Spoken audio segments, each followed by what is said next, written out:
اللہ تعالیٰ نے حضرت انسان کے لیے ہدایت کے من جملہ ذرائع میں سے ایک ذریعہ کتابیں اور صحیفے بنائے۔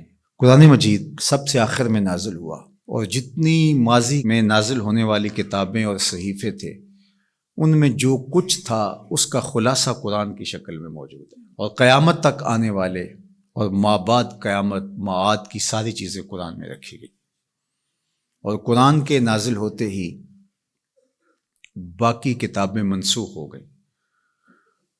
کتابوں پر اعتقاد، یقین، ایمان ضروری ہے، لیکن عمل صرف قرآن پہ ہوگا۔ یتیمے کے نا کردہ قرآن درست، کتب خانائی چند ملت بشست۔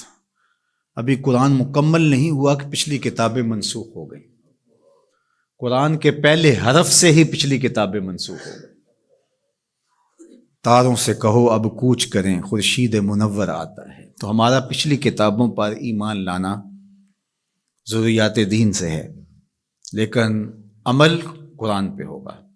اس وقت دنیا کا کوئی بھی مذہب، کسی بھی مذہب کا ماننے والا، وہ اپنے مذہب کی کتاب کو ہاتھ میں پکڑ کے یہ نہیں کہہ سکتا کہ یہ وہی کتاب ہے جو نازل ہوئی۔ وہ بھی کہتے ہیں کہ جناب اس میں ضرور کمی بیشی ہے، کوئی تھوڑی مانتا ہے، کوئی زیادہ مانتا ہے، لیکن آنکھیں بند کر کے قرآن مجید کا نسخہ ہاتھ میں پکڑ کے حضور کا غلام کہہ سکتا ہے یہ وہی کتاب ہے، من و عن، حرف بحرف، بغیر کسی تغیر اور تبدل کے، جو میرے رسول کے سینے پہ نازل ہوئی ہے۔ تو یہ چیز کس قدر تیقن پیدا کرتی ہے، کس قدر یقین کی بجلیاں پیدا کر دیتی ہے سینے میں۔ پھر آنکھیں بند کر کے عمل کیوں نہیں کریں گے؟ کتاب پر ایمان لانے کا مطلب پوری کتاب پر ایمان لانا، اس کے تقاضوں پر ایمان لانا، اس کے احکام کو ماننا، اور اس کے نواہی سے اجتناب کرنا، یہ تقاضا ہے اس ایمان کا۔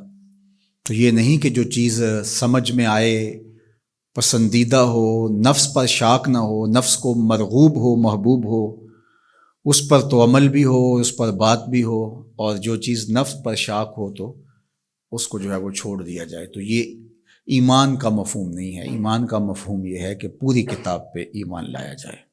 اور جبریل امین حضور کے قلب اطہر پر القاء کیا ہے قرآن کو، حضور کی زبان پہ نہیں اترا، حضور کے دل پہ اترا ہے۔ بلکہ جب حضور کے قلب اطہر پر قرآن اترتا تو آقا کریم جلدی جلدی اس کو زبان پہ لاتے، تو آواز آئی لا تحرک بہ لسانک لتعجل بہ۔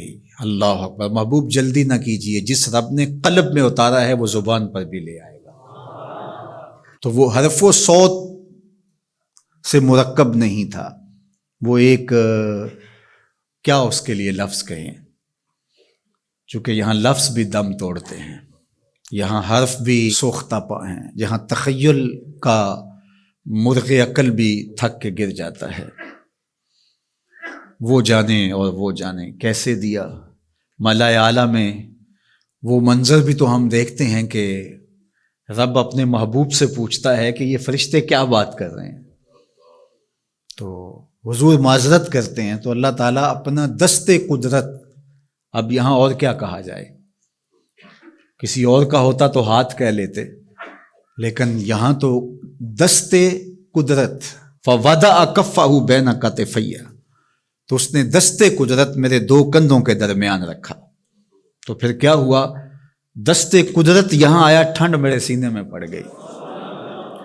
اللہ اکبر، فعلمت ما فی السماوات والارض، تو پھر کوئی کائنات کی چیز رہی نہ جو میرے سینے میں ڈال نہ دی گئی ہو۔ تو یہ ایک اور کیفیت ہے، اس کو آپ اس تدریس سے، یہ جو پھٹی کے ایک طرف استاد ہوتا ہے اور دوسری طرف شاگرد ہوتا ہے، درمیان میں نصاب پڑھا ہوتا ہے، ایک یہ ہے، یہ طریق ہے، یہ بھی درست ہے، اس کا انکار نہیں ہے، لیکن یہ کیفیت اور ہے۔ ابسط ردا کا یا ابا ہریرہ، ابو ہریرہ کہا حضور مسئلہ بہت ہے، بہت کچھ سنتا ہوں، پتہ نہیں جاتا کہاں ہے، کہا چادر بچھاؤ۔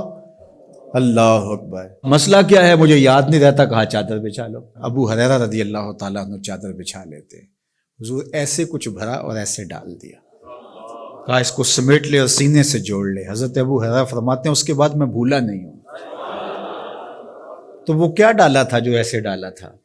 اللہ اکبر، تو یہ ساری چیزیں صوت و آہنگ سے جڑی نہیں ہوتی، کچھ چیزیں نظروں سے بھی پلائی جاتی ہیں، اور وہ صفحہ و کرتاس پہ نہیں لکھی جاتی، وہ لوح دل پہ لکھی جاتی ہیں۔ اس لیے فرمایا کہ ہم نے آپ کے سینے پہ قرآن نازل کیا، اور اس کی وجہ بھی بیان کی، اس لیے کہ ہم آپ کے سینے کو قرار عطا کریں، تسکین ملے، قرار ملے، مضبوط کریں آپ کے سینے کو۔